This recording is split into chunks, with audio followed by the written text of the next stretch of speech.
Hello everyone, and welcome to the lesson. This lesson's on English language, so you're going to need a pen and paper out in front of you. It's going to be quite a fast-paced lesson, so make sure that you're going to be taking a huge amount of notes and pause the video as and when you need to. The first question is this: do you know who these characters are? First of all, that's the first question. The second question is, do you want to know who they are? And if so, why? Pause the video and consider that question. Okay, so if you don't know, up here we have Miranda Priestley from a film called The Devil Wears Prada. She is a really hard, quite a severe, cutthroat woman. She doesn't suffer many fools. Over here we've got Jason Bourne, as you'll probably know. He's a secret agent. Down here we have Katniss Everdeen of the Hunger Games series, who sort of starts off as a very normal person but turns into quite a heroic character. And here we have Alien from Spring Breakers. Was there one that sort of took your attention and maybe you wanted to know more about? I imagine a lot of you picked Alien because of his cornrows and his tattoos and his rather loud dress sense, his grill up there as well. So it's very important that you understand that characterization and character isn't just about writing about the character and what they say and what they do, but it's also what they look like. It's their persona. It's everything that really makes up what a character is. So I'd like you to write this down, please, because STOPSEC is what we're going to be focusing on for the next few lessons. Now, it's important to understand that STOPSEC isn't a language technique. You can't say the writer uses STOPSEC, but it's a mnemonic, and it's a way of remembering how writers keep readers reading.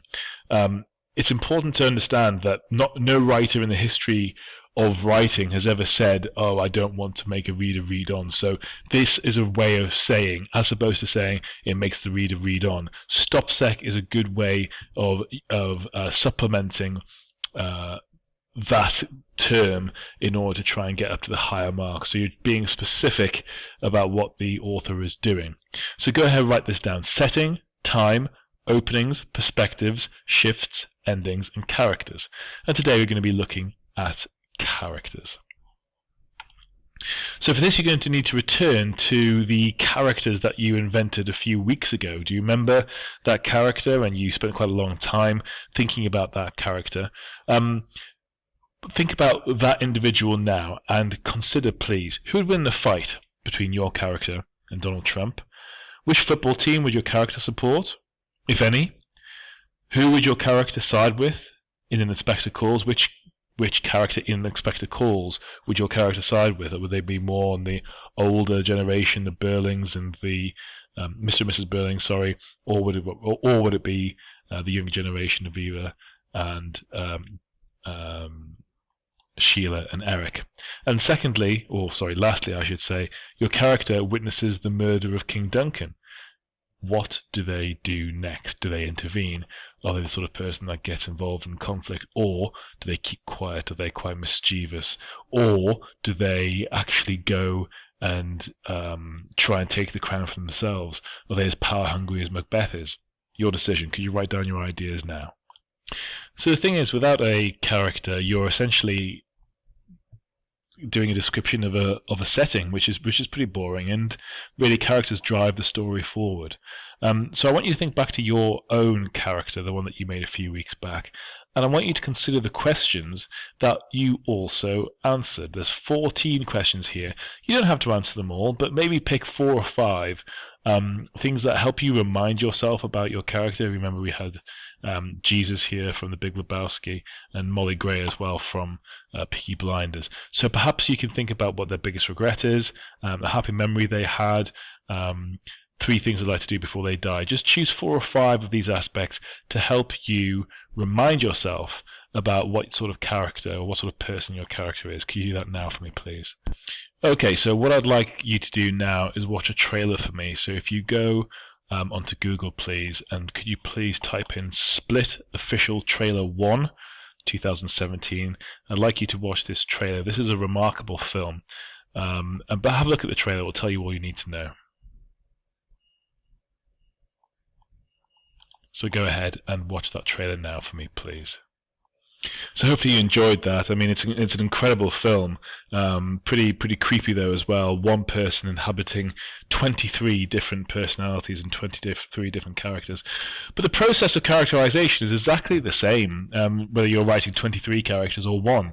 Each character has to have an arc, a character arc, and we use this to explain attractive qualities, room for growth, clear goals, and something to lose. Please make notes of these following things because it's really important. Let's go through them one by one now.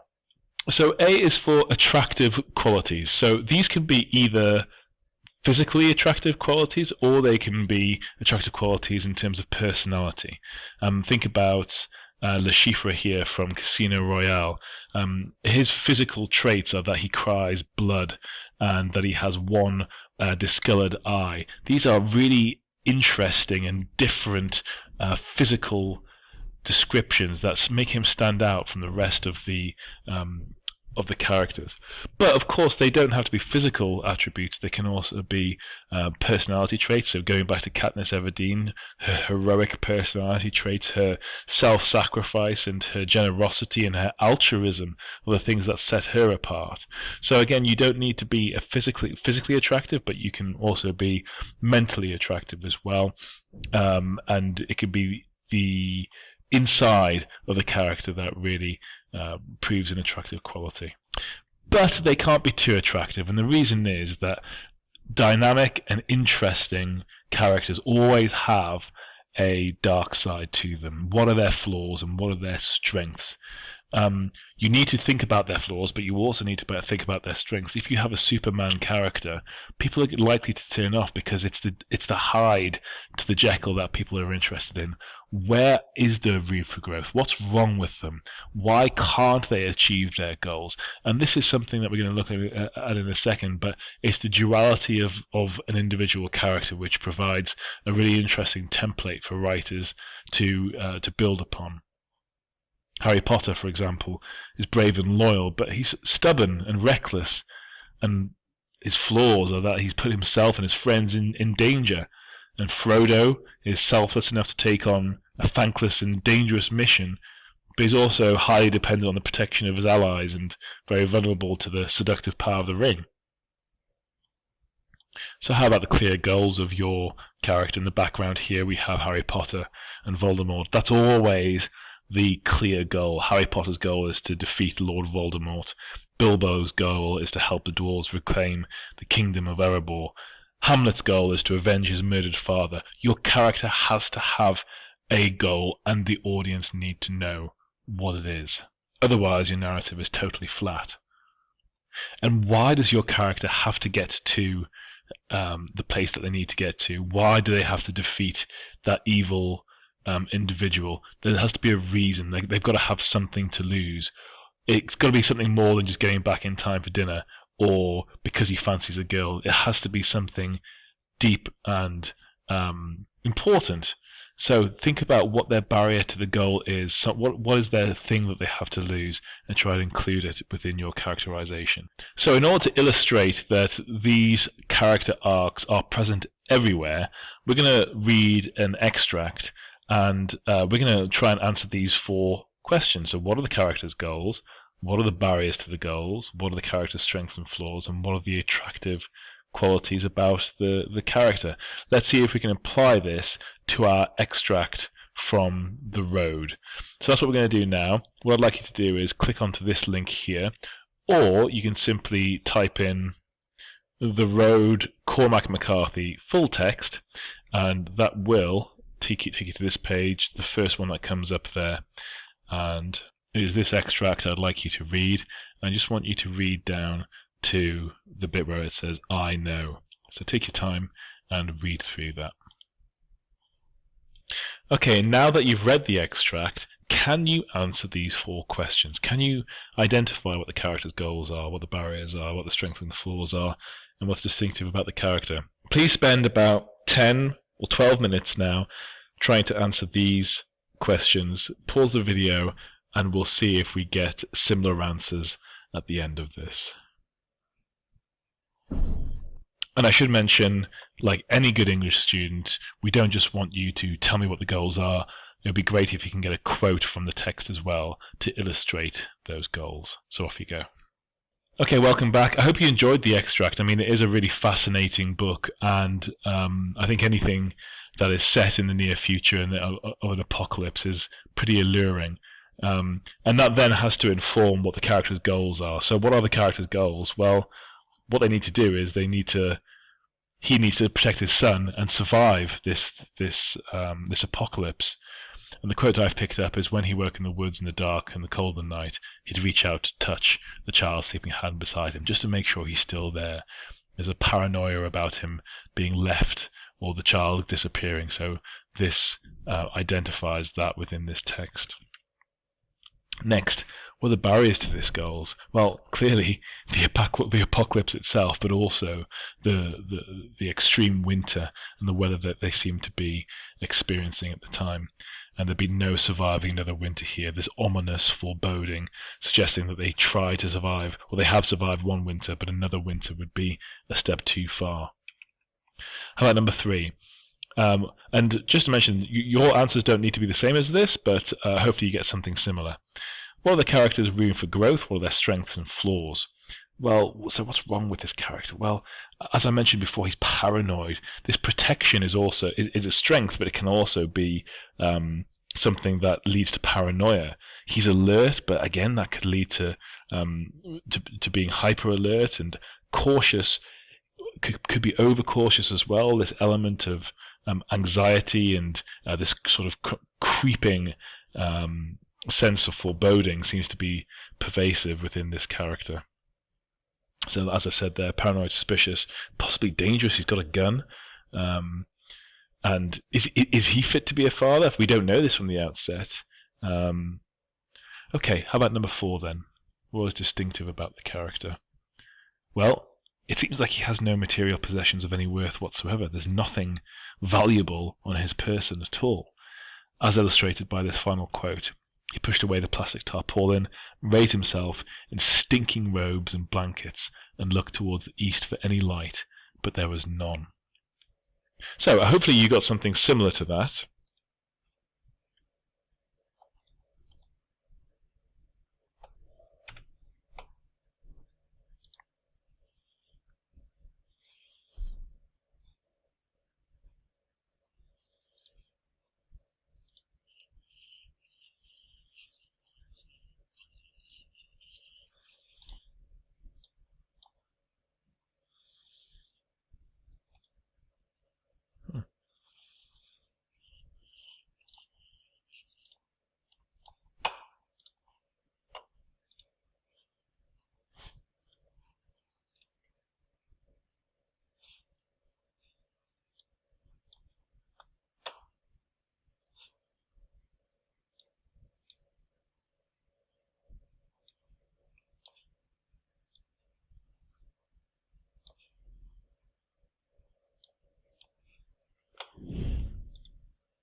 I think it's always useful to see things realised in a different medium, so go ahead and Google for me The Road movie trailer and have a look at this trailer for The Road, and consider if you think, given what you have written, did you expect your character to look like the portrayal in this trailer.